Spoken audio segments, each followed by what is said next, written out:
Can we just talk about how good this feud really is? CM Punk and AJ Lee versus Becky Lynch and Seth Rollins. Having AJ Lee return in itself is amazing. And these three pretty much brought her back. This whole feud started and it's going to end with an AJ Lee run. She actually signed a multi-year contract, so it's not just this feud that she's staying for. And honestly, if you look up WWE news, it's nothing but bad. The whole TKO stuff, ticket prices going up, watching it live on TV going up, the whole ESPN deal, WrestleMania 43, Triple H selling out, Andrade released. It's nothing but bad stuff. And it seems like this is the shining light. This is what we're waiting for. It just seems so refreshing to have husband and wife versus husband and wife. And especially since it's these four, like these guys are really good wrestlers. Everything they've done in the WWE has been nothing but exciting. This all started with Becky Lynch being a heel. At first, a lot of people couldn't get behind her being a heel. For the longest time, she couldn't find her footing. Her promos were kind of meh. Heel Becky Lynch was not working at the start, but eventually she found her footing and she's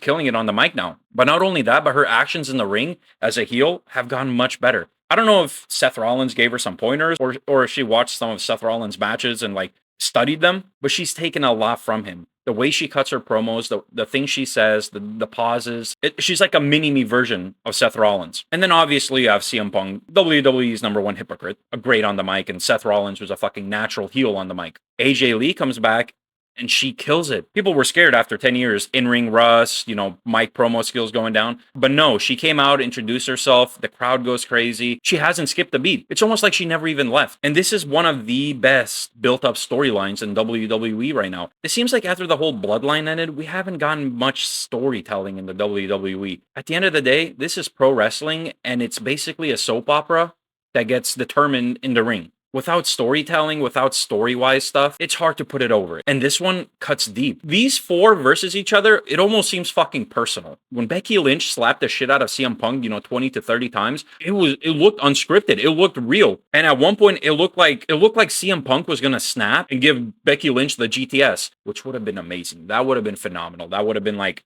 one step above, where they're at right now. But instead, he says, "You will regret ever putting your hands on me." And at this moment, fans were speculating that AJ Lee is going to make her return. But last Monday Night Raw, Becky Lynch slapped the shit out of him yet again. And you can see the rage in him building. This comes right after she slammed AJ Lee to the ground. And AJ Lee sold the shit out of that slam. I mean, she laid down on that mat and she looked like it was over. I have no doubt in my mind that we will see CM Punk get back at Becky Lynch this Wrestlepalooza. With all the stuff that they're doing in the WWE, this is just... It's just the most original and it's the most story driven, just great feud all around. And all four of them are great in the ring. The only way I can think of making this match a little better, adding something crazy like a crazy stipulation would be if Seth Rollins and Becky Lynch defend their titles while in this tag team. Yes, they have singles titles, the World Heavyweight and the Women's Intercontinental, but if they defended their titles against them, it'd be like husband and wife versus husband and wife. It would be interesting. But overall, with the four of them, there really is no complaints. And Seth Rollins and CM Punk have had a lot of history between each other. When CM Punk came back and returned, you can see on Seth Rollins' face, he was distraught. He was not happy. But it seems like they're able to put their differences to the side, the beef is to the side, and they're actually able to compete and put on a good show. At the end of the day, they are professionals, so it's understandable. But sometimes you can see when the chemistry is off. But for whatever reason, either they're really professionals or they squashed it. They look amazing in the ring together. You can't sense the animosity. I'm excited to see who's going to win at WrestlePalooza and where it's going to go from here. Like I said, AJ Lee is a multi-year contract. So no doubt in my mind that after whatever happens at WrestlePalooza, AJ Lee will go after Becky Lynch and CM Punk will go after Seth Rollins.